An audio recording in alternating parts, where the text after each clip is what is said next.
Positive Behavior and the Student Support and Behavior Intervention Handbook. My name is Jennifer Cook, and I am a Behavior Systems Consultant. And with me today is Sandra Hensel, the Behavior Systems Manager. Our department focuses on the work of PBIS, restorative practices, and classroom management. Before we begin today, we want to make sure we understand behavior. All behavior is a form of communication. The cause of anger is almost always an unmet need for control, information, to be listened to be safe or pain-free. It may have psychological antecedents or be triggered by fear. It's important that we know that when it comes to behavior, it's not about you. It's about that unmet need. We also know that we need to choose how we want to spend our time. We can either spend our time in behavior being proactive and building relationships with our students and with our schools to prevent misbehaviors, or we can spend time responding to it. Either way, we're going to spend that time. Another key component of understanding behavior is self-regulation. This is vital. You can't de-escalate a student if you're escalated. We need to focus on behavior change, not punishment. So when we are talking about behavior, we are looking at understanding, is that behavior changing? We do know that consequences are still appropriate sometimes and even mandated, but ultimately that behavior change is what we are looking for. This all comes back to relationships, relationships, and relationships. I have a quote for you that I'm going to read that really helps us look at behavior and how we interact with our students, and we teach our students about behavior. So if a child doesn't know how to read, what do? We teach. If a child doesn't know how to swim, what do? We teach. If a child doesn't know how to multiply, what do? We teach. And if a child doesn't know how to drive, what do? We teach. But if a child doesn't know how to behave, do we teach or do we punish? When we talk about behavior, we also think of this as everything else we do with our students in our schools and in life. We teach. We teach them academics. We also have to teach them behavior and what is expected of them when they are in our buildings. In JCPS, we use the PBIS tiered framework, or the Positive Behavior Interventions and Supports. So as you can see on your screen, there is a green triangle. This triangle represents 80 to 90% of our students. And all of our students are going to receive universal supports around Tier 1. This is in all settings for all students. 80 to 90% of our students are going to respond here, right? These are the things that we do in our buildings that are proactive and that set our students up for success. This would include your school-wide expectations and any school-wide acknowledgement systems you may have in place. We then know that some of our students may not completely respond to those Tier 1 universal supports we have in place. This might be 10 to 15% of our students that need some layered support on top of that Tier 1. These are targeted interventions that may be in small groups that help some of our students meet those expectations. Lastly, there's Tier 3. These are very intense and very individual interventions that some of our students may need. Hopefully just a few, that 1 to 5%. I really want to pay attention here to see how these parts of the triangle are layered onto one another. In order to have a successful tiered framework, we really have to begin with that really strong Tier 1 and know that we have to layer on tier 2 and layer on tier 3. None of the tier 2s or tier 3 can be done in isolation without that tier 1. Now, as a classroom educator, as classroom support, we really have to focus on tier 1. And tier 1 is those practices and strategies that are good for all of our students, and it sets that foundation. This includes our school-wide positive expectations. This may be something on your walls and that you use in your classrooms to establish those expectations for students. It might be an acronym. It might be something like be safe, be responsible, be respectful. This also includes your procedures that you have established in your building. How do students enter and exit your classroom in the school? How do we teach our students to act in different situations in different areas of our classrooms? Also, here we want to look at supervision and procedures in non-classroom areas. This is also included in tier 1. So although we are in our classrooms with our students, tier 1 applies to all areas. Also, effective instruction and classroom management. This falls under tier 1. So PBIS has 3 main parts that I want to touch on briefly. Again, PBIS is positive behavior interventions and supports. It begins with that school-wide expectations. How our students are expected to behave in our buildings. And we do this by teaching and modeling and reinforcing expectations. We teach our kids classroom rules and norms and those routines and those procedures from classrooms to school-wide. We then want to move into acknowledging our students when they're meeting those expectations and providing that positive feedback so they know they're doing it right. We want to implement an acknowledgement system for every student in our building. We want to include the students in identifying potential and possible acknowledgements. So what are their interests? What are the things that they want to work for and the things that they want to be successful in? We want to provide positive feedback to your students and in the classroom and in common areas. And we like to mention a 4-to-1 ratio. We want to make sure we are acknowledging our students 4 times as much as we are giving them corrective feedback, and at a very high rate. We want to acknowledge desired behavior in a timely manner. So that means letting our students know in the moment what they are doing right, so they will continue doing that moving forward. And the last piece of PBIS we want to mention is the data-based decision-making. So we want to collect data from our acknowledgement systems, from positive feedback, and look at that data to make decisions moving forward.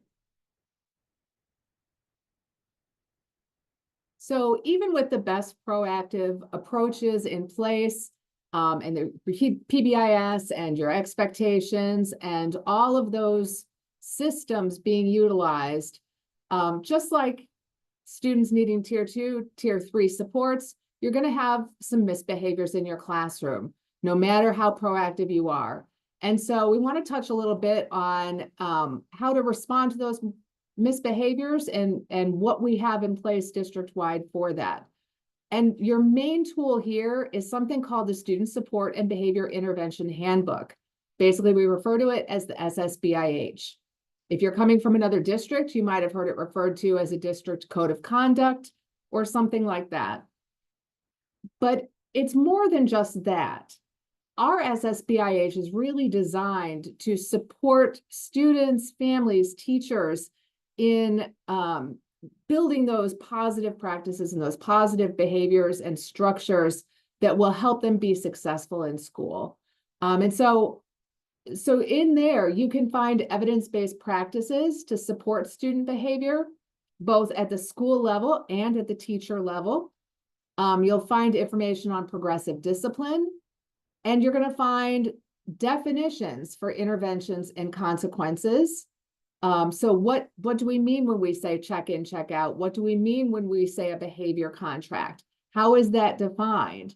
And then definitions of behavior. So how do we define horseplay? How do we define bullying? How do we define a dress code violation? All that can be found in the SSBIH. We also then have what we call the dot pages, the behavior codes. These are state codes and some district codes that indicate essentially what we consider to be behaviors that are referable offenses in the classroom and in the school and on our buses. So in other words, if you look in the SSBIH and you can't find a behavior in there, then you cannot write a behavior referral on that. A student cannot receive a consequence for something that is not an SSBIH identified behavior. Also, those dot pages give the administrators parameters of consequences.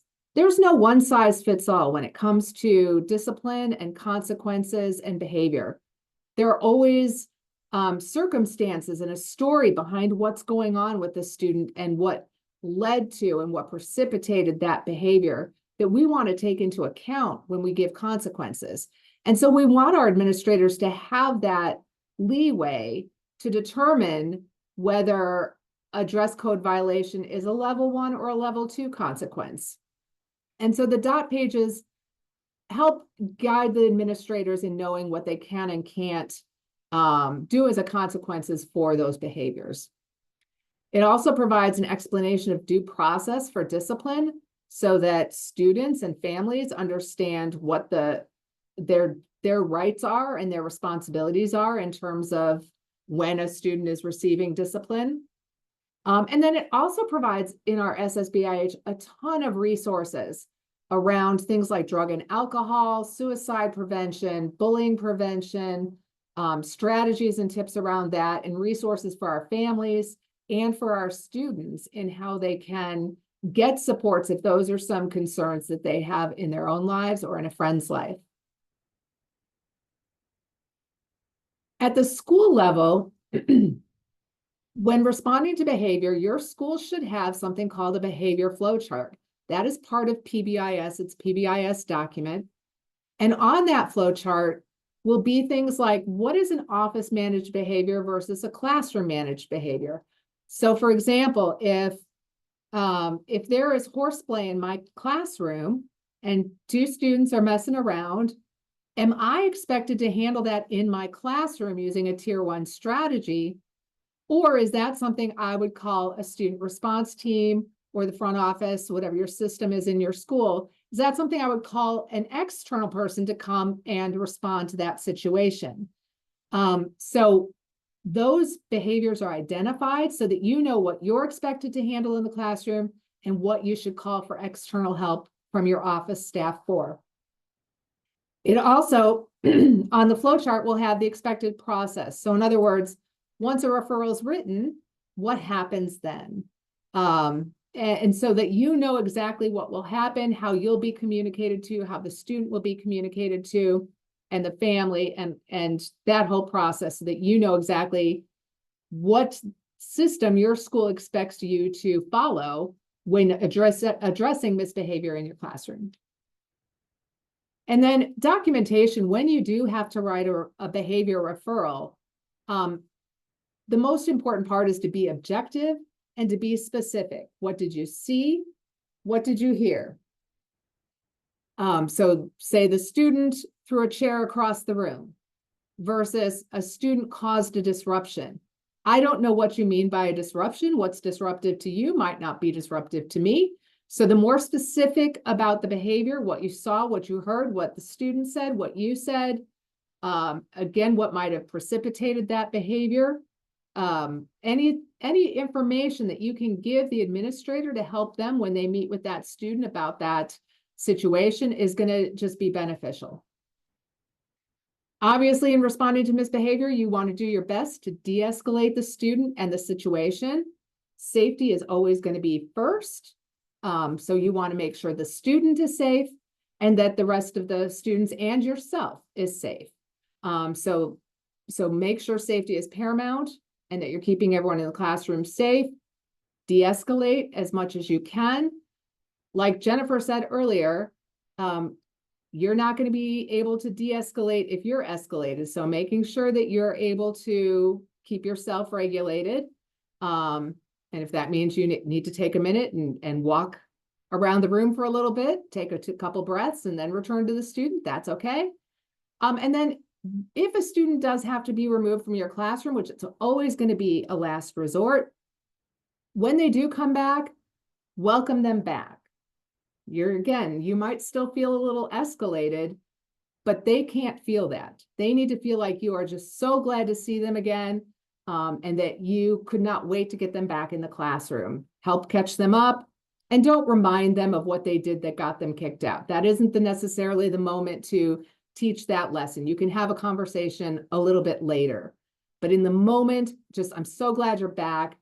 Okay, here's what we're doing. Let me get you caught up and get you back to work.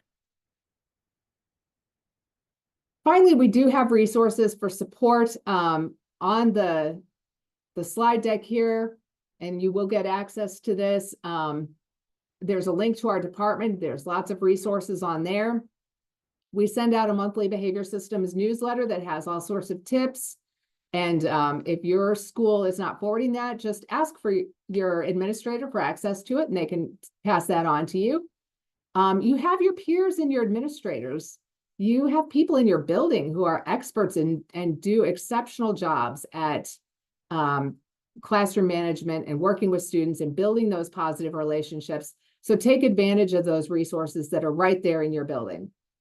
Our department does provide ongoing PD opportunities. There is a link to the fall flyers. We'll do another set of trainings in the spring. These are virtual, held either early in the morning or later in the afternoon, so that no matter what time you are in or out of school, you can do one outside of your school hours and get PD credit for it. So take a look at that. And that is also linked on our behavior systems department website. So you can always find those PD opportunities there, and they are all listed in Vector. So I want to close our time with you with this final quote from Dr. Terry Scott at the University of Louisville. And he is an expert in student behavior. And what he always says is, if you can predict it, you can plan for it. If you can plan for it, you can prevent it. So as you work in your classrooms and do your lesson plans, think about what are these opportunities in your lessons where you might have a transition, and your students don't transition so well.